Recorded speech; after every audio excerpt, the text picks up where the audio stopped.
Welcome to Algorithmic Arguments. I'm your host, the Orchestrator. Tonight, we're diving into a question that's sparked debate across comic book panels and coffee shops alike. Can superheroes be effective social commentary tools? We have an incredible panel assembled to tackle this topic. Joining me are Dex Ghost Williams, with his unique perspective on criminal justice reform, Dr. Astrid Engstrom, a leading voice in climate science, Madame Lucille Beauregard, weaving tales of Southern Gothic culture, and Big Tony Russo, bringing insights from the world of small business and neighborhood politics. Tonight, we'll explore whether superheroes can truly reflect and influence our societal values. Our panelists will share their thoughts on the power of superhero narratives to challenge or reinforce existing social norms. Let's get into it. What role do you think superheroes play in shaping our conversations about justice, morality, and change?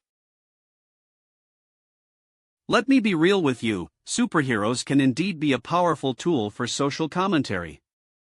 I mean, think about it, they're larger-than-life figures that people look up to, and their stories often reflect the world we live in. The best ones aren't just fighting supervillains, they're also battling systemic issues like racism, inequality, and corruption. Take Luke Cage, for example. He's a hero from Harlem who stands up against gentrification and police brutality. His story resonates because it hits close to home. As Frederick Douglass said, "Once you learn to read, you will be forever free." Comics and superheroes can educate people in a way that's both entertaining and thought-provoking. They have the power to humanize complex issues and make them more accessible to a wider audience. Respect. Superheroes can indeed serve as effective social commentary tools, but let's not romanticize their impact. The data on representation in comics and superhero films shows a slow, but steady increase in diverse characters over the past few decades. I see this as a positive trend. However, we must critically evaluate which stories truly challenge systemic issues versus those that merely co-opt social justice language for entertainment value. For instance, some series like Ms. Marvel tackle complex topics such as identity and displacement with nuance. On the other hand, films like Black Panther sparked conversations about representation, but also faced criticism for oversimplification of colonialism.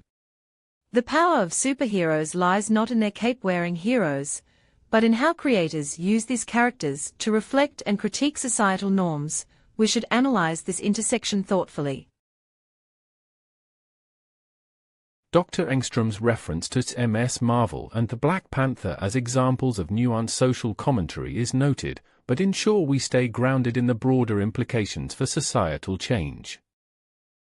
I gotta say, when it comes to superheroes as social commentary, I'm not convinced they can drive real change. Sure, you got your Ms. Marvel and Black Panther, they're great examples of representation, but let's be honest, most superhero flicks are still about saving the world from some alien threat or supervillain. They're escapism, plain and simple. Now, if you're trying to say that by putting a diverse face on a cape can change attitudes, I think that's a stretch. My nephew loves Spider-Man, but it's not going to make him more empathetic towards his Muslim friends. Real change comes from real conversations, not comic book movies. Can they spark discussions? Sure. But effective social commentary? That's a tall order for a medium that's primarily about spectacle. Big Tony Russo's assertion that superheroes are primarily about spectacle overlooks the nuanced storytelling in many modern superhero narratives.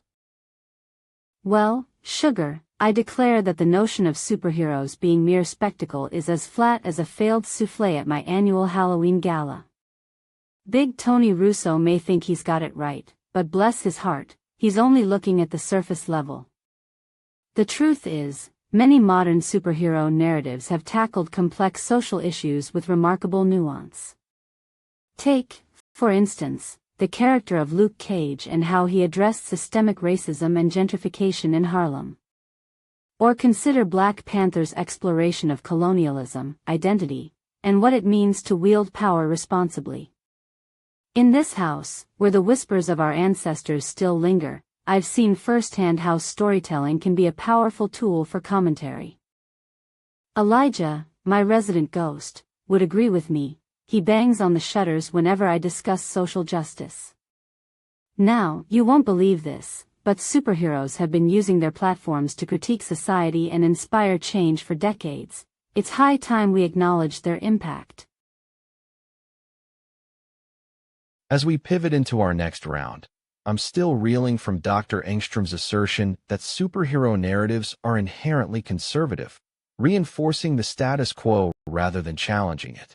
What struck me was her use of the Marvel Cinematic Universe as a case study, arguing that even the most seemingly progressive heroes, like Captain Marvel, ultimately serve to legitimize existing power structures. I'd love to see our panelists respond to this critique and explore whether there's any merit to the idea that superheroes can only reflect societal values rather than shape them. We're about to dive deeper into this topic, and I've got a feeling it's going to get even more contentious. If you're enjoying the clash of ideas, be sure to subscribe so you don't miss what happens next. We're just getting started, and I'm excited to see where this conversation takes us. Well, sugar, I must say that Dr. Engstrom's assertion about superhero narratives being inherently conservative warrants scrutiny. Bless her heart for stirring the pot. Now, you won't believe this, but in my experience with ghost tours and storytelling, I've seen firsthand how narratives can shape perceptions and challenge societal norms. Elijah, one of my resident ghosts, would agree that a well-told story can be a powerful catalyst for change. Take, for instance, how Black Panther not only shattered box office records but also sparked conversations about representation, identity, and systemic inequality. That's what I call progress, darling. While it's true some superheroes may reinforce existing power structures, I'd argue that others, like Storm from the X-Men or Luke Cage, have used their platforms to critique those very systems and inspire empathy. The key is thoughtful storytelling that sparks discussions and encourages self-reflection. After all, in this house, we know a thing or two about haunting legacies and second chances.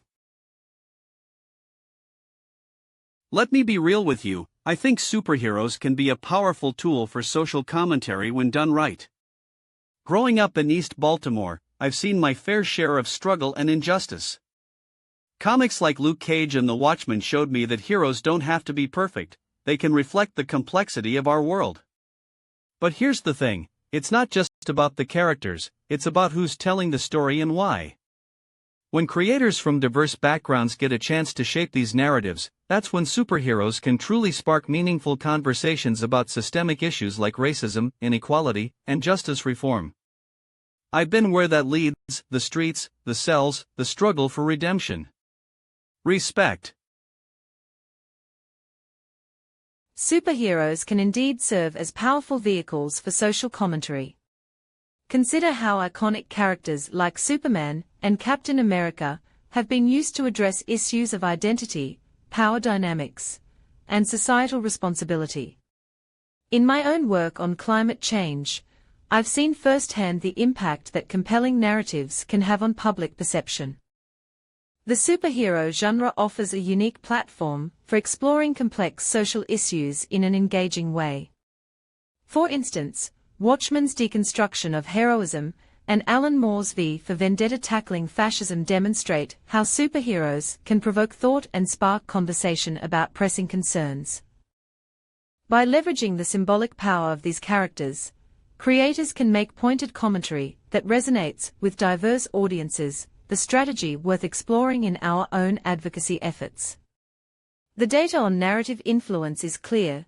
Stories shape our collective understanding, and superheroes are no exception. Well, sugar, I declare that superheroes can indeed serve as powerful vessels for social commentary. Consider the iconic Uncle Tom's Cabin. It's a stark example of how literature and art can sway public opinion on grave matters like slavery. In this house, Elijah whispers to me about justice. He would agree that when done thoughtfully, superhero narratives have the potential to humanize complex issues such as racism, oppression, or class struggle. Now, you won't believe this, but I've seen it firsthand in our haunted halls. A well-crafted story can alter perceptions. Bless your heart, those comic book crusaders like Captain America and Black Panther aren't just fighting supervillains. They're also battling systemic injustices that resonate deeply with their audience. Let me tell you something about superheroes as social commentary.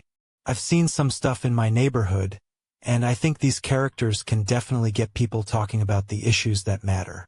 Take a character like Luke Cage. He's from Harlem, deals with real-world problems like gentrification and police brutality. That's what I'm talking about. When done right, superheroes can be more than just flashy costumes and powers. They can reflect our values and spark conversations about justice, equality, and community. But let's keep it real, it's not going to change the game overnight. Effective social commentary takes more than just a cool superhero logo. It needs substance, authenticity, and a willingness to tackle tough topics head-on. I think we've had some good discussion here, and I'm willing to listen to other perspectives on this. As we wrap up tonight's episode of Algorithmic Arguments, I'm left with a lasting impression of just how potent superheroes can be as vessels for social commentary. Our panelists expertly wove through the complexities, highlighting iconic characters like Superman and Captain America, symbols of hope and patriotism, alongside more nuanced figures such as Watchmen's Rorschach, whose vigilante justice critiques societal complacency. What struck me was Madame Lucille Beauregard's point that these narratives not only reflect our values, but also shape them. They humanize issues like immigration, as seen in the Spider-Man franchise. Big Tony Russo brought a compelling counterpoint, cautioning that sometimes these stories can oversimplify deeply entrenched problems or perpetuate existing biases. In the end, Dex Ghost Williams takes the top spot with his razor-sharp analysis of how superheroes serve as cultural barometers, reflecting and influencing societal attitudes in real time. Congratulations, Dex. To our panelists, thank you for elevating this conversation. And to all of you watching, if you've enjoyed tonight's discussion, be sure to like, subscribe, and hit that notification bell. We've got more thought-provoking episodes on the horizon. Until next time, keep questioning, keep exploring, and keep arguing.